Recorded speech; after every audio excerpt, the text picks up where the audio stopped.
नमस्कार, उत्तर प्रदेश चुनावी आंकड़ों के साथ आपका स्वागत करते हैं और आज हम बात करेंगे पश्चिमी यूपी का चुनावी आंकड़ा क्या कहता है। यहाँ के सारे समीकरण आपको दिखाने वाले हैं। आखिर जाट मुस्लिम दलित आखिर किसके साथ जा सकते हैं और किसके साथ जाट उसके ठाट इसके आंकड़े क्या कहते हैं, जमीनी स्तर पर आखिर इनके क्या यहाँ पर जो है फॉर्मूला है। और इसके अलावा किसानों का यहाँ से काफी कुछ अहम फैक्टर है और किसानों का क्या कुछ यहाँ पर जो समीकरण है वो भी आपको दिखाने वाले हैं। यूं तो तीन बड़ी पार्टी उत्तर प्रदेश चुनाव के लिए चुनावी मैदान में है, जिसमें सबसे अहम यहाँ पर योगी आदित्यनाथ, अखिलेश यादव और मायावती जी ने ऐलान किया है कि वो अकेले ही चुनावी मैदान में उतरेंगी। तो बीजेपी अपना दल और यहाँ पर अन्य को लेकर यहाँ पर चुनावी मैदान में उतरने वाला है, लेकिन अखिलेश यादव क्षेत्रीय दलों के साथ गठबंधन कर चुके हैं। तो क्या कुछ आंकड़ा पश्चिमी यूपी को लेकर निकल कर आ रहा है, सारे आंकड़े आपको देने वाले हैं, लेकिन इसे और दिलचस्प बनाने वाले हैं। अजहरुद्दीन ओवैसी कहीं न कहीं समाजवादी पार्टी कांग्रेस को झटका दे सकते हैं।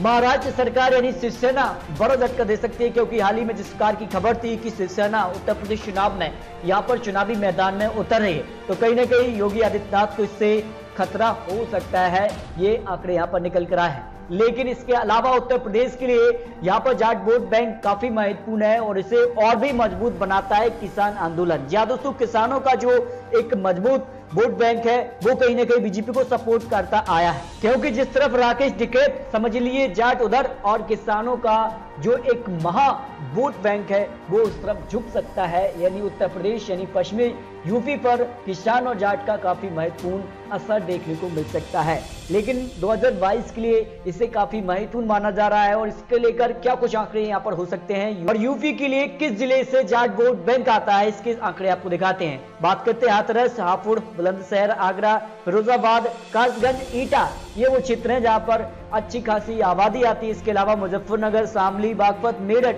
गाजियाबाद, गौतम बुद्ध नगर, अलीगढ़ और मथुरा, ये वो कुछ महत्वपूर्ण क्षेत्र हैं जो पश्चिमी यूपी के लिए जाट वोट बैंक करीब 20%, मुस्लिम वोट बैंक 36% और इसे यहाँ पर अजहरुद्दीन ओवैसी दावा यहाँ से ठोक रहे हैं कि वो यहाँ पर बड़ा उलटफेर कर सकते हैं। इसके अलावा दलित वोट बैंक भी यहाँ पर करीब 25% है, ब्राह्मण 10% यहाँ पर आ जाते हैं। यानी पश्चिमी यूपी के करीब 140 विधानसभा सीटों का यहाँ पर किस्मत का फैसला जाट वोट बैंक, दलित और मुस्लिम ही करने वाले हैं। इसको लेकर चुनावी आंकड़े क्या कहते हैं कि किसानों ने तो यहाँ पर जो रैलियां उत्तर प्रदेश चुनाव से पहले की हैं और इससे पहले जो यहाँ पर महा आंदोलन भी देखने को मिले हैं, लेकिन किसानों का काफी महत्वपूर्ण योगदान इस चुनाव में होने वाला है। यानी पश्चिमी यूपी के करीब 140 विधानसभा सीटों पर अच्छा खासा असर देखने को मिलता है और इसको लेकर बीजेपी ने यहाँ पर प्लान भी तैयार किया है। बीजेपी लगातार पश्चिमी उत्तर प्रदेश यहाँ पर पश्चिमी जो यहाँ पर यूपी है उस पर भी अपनी नजर बनाई हुई है और इसको लेकर अगर आंकड़ों पर गौर करें तो बीजेपी ने करीब 2017 में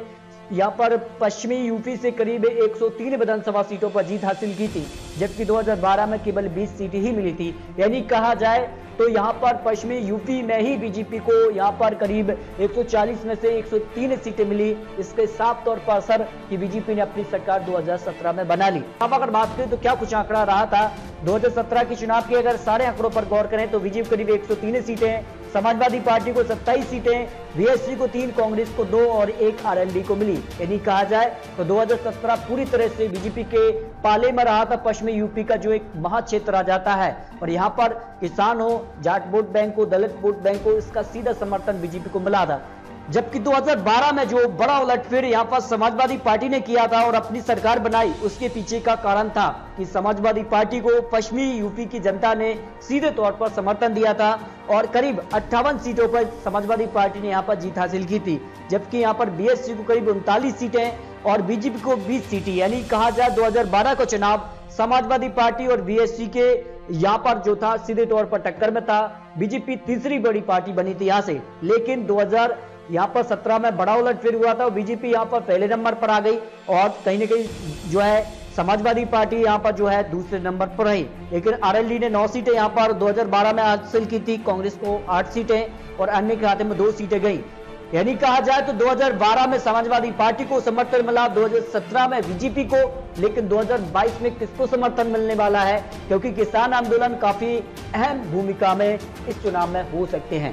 जबकि यहाँ पर जाट वोट बैंक 20% है तो मुस्लिम 36, दलित 25 और ब्राह्मण 10%। यानी जाट, मुस्लिम और दलित कहीं ना कहीं यहाँ पर पाले में बढ़ते नजर आ रहे हैं, जो यहाँ पर आंकड़े निकल के सामने आए हैं। आप कहां कितने जाट, इसके आंकड़े भी देखते हैं। लोकसभा सीट के अनुसार मथुरा में करीब 40% आबादी यहां पर है। इसके अलावा यहां पर लोकसभा सीट बागपत में करीब 30% जाट वोट बैंक का काफी अच्छा यहां पर असर है। इसके अलावा सहारनपुर में भी करीब 20% आबादी यहां पर जाट वोट बैंक की है। इसके अलावा बड़े काम के हो सकते हैं छोटे दल। या दोस्तों, छोटे दलों को साथ लाने का काम समाजवादी पार्टी और बीजेपी आपस में करती नजर आई है, लेकिन बीजेपी के साथ केवल 2 ही दल जुड़े हैं, जबकि समाजवादी पार्टी के साथ कई छोटे दल यहां पर जुड़ चुके हैं। अपना दल और निषाद पार्टी बीजेपी के पाले में है, जबकि समाजवादी से राष्ट्रीय लोक दल, महान दल, जनवादी पार्टी, इसके अलावा चंद्रशेखर और अन्य छोटे दल भी यहां पर समाजवादी पार्टी के संपर्क में आ सकते हैं। अब बात करते हैं कि आखिर 403 सीटों पर 202 सीटें किसके पाले में जा सकते हैं, इसकी एक झलक भी आपको दिखाते हैं। उत्तर प्रदेश की 403 सीटों में से 20 से 10 सीटें करीब जो है अन्य के खाते में जा सकती हैं। अन्य जो क्षेत्रीय दल हैं, जो गठबंधन में चुनाव नहीं लड़ेंगे, अपने दम पर चुनाव लड़ेंगे, इसमें करीब 10 से जो है 20 सीटें अन्य के पाले में जाने की संभावना लगाई जा रही है। इस चुनाव में कांग्रेस को करीब 15 से 20 सीटें मिलने का अनुमान इस वक्त दिखाई दे रहा है। आने वाले वक्त में क्या होगा, क्या कांग्रेस कुछ नया फॉर्मूला लगाकर उत्तर प्रदेश में अपनी जो स्थिति है उसको बेहतर कर पाएगी या नहीं, ये तो आने वाला वक्त ही बताएगा। इसके अलावा यहाँ पर बीएसपी अपने दम पर चुनाव लड़ रही है, किसी के साथ गठबंधन में चुनाव नहीं लड़ रही है, ये ऐलान हो चुका है। ऐसे में करीब उनको 42 से 50 सीटों के आसपास सीटें दिखाई दे रही हैं। लेकिन क्या कुछ होगा, क्या वो अपने साथ ब्राह्मण वोट बैंक और दलित वोट बैंक को जोड़कर रख पाएंगी या फिर बिखराव होगा, ये तो आने वाला वक्त ही बताएगा। लेकिन समाजवादी पार्टी को भी करीब 105 से 120 सीटें ही मिलने का अनुमान यहां पर लगाया जा रहा है। फिलहाल इस तरह की स्थिति बनती नजर आ रही है, लेकिन 2017 के मुकाबले समाजवादी पार्टी दोगुने स्तर पर पहुंच गई है। क्या आने वाले वक्त में जो गैप बचा हुआ है, इस दौरान समाजवादी पार्टी कुछ ऐसे अनाउंसमेंट करेगी, इस तरह से रणनीति तैयार करेगी कि वो करीब 202 सीटों को जो जीत का फॉर्मूला है उस तक पहुंच जाएगी, ये तो आने वाला वक्त ही बताएगा। लेकिन 120 सीटों के आसपास उन्हें सीटें मिलने का अनुमान है, जबकि बीजेपी को करीब 180 से 200 विधानसभा सीटें इस वक्त मिलने का अनुमान यहां पर लगाया जा रहा है। आने वाले वक्त में क्या होगा, क्योंकि बीजेपी का इस बार का टारगेट करीब 350 सीटों का है, तो क्या 350 सीटें यहां पर योगी आदित्यनाथ अपने दम पर ला पाएंगे या नहीं, ये तो आने वाला वक्त ही बताएगा। लेकिन दोस्तों, आपको क्या लगता है, क्या वाकई 403 सीटों में से समाजवादी पार्टी ने जो दावा किया है कि इस बार 400 सीटें वो ला पाएंगे, क्या बीजेपी का दावा है 350 सीटें वो ला पाएंगे, या फिर बीएसपी अपने दम पर सरकार बना लेगी, या फिर कांग्रेस कुछ नया करके यहाँ पर सीटों में इजाफा कर अपनी सरकार के आंकड़े तक पहुंचेगी या नहीं, इस पर अपनी राय रख सकते हैं। आखिर किसे कितनी सीटें मिल सकती हैं, इस पर अपनी राय कमेंट बॉक्स में जरूर रखिए। और दोस्तों, आपको बहुत महत्वपूर्ण विश्लेषण भी देने वाले हैं, क्योंकि यादव वोट बैंक, इसके अलावा अगर बात करें तो किस प्रकार से किसानों का महत्वपूर्ण योगदान हो सकता है, इस पर भी आपको एक महत्वपूर्ण सटीक विश्लेषण भी देने वाले हैं। तो दोस्तों, मिलते हैं और सटीक महत्वपूर्ण जानकारी के साथ, तब तक के लिए जय हिंद, जय भारत।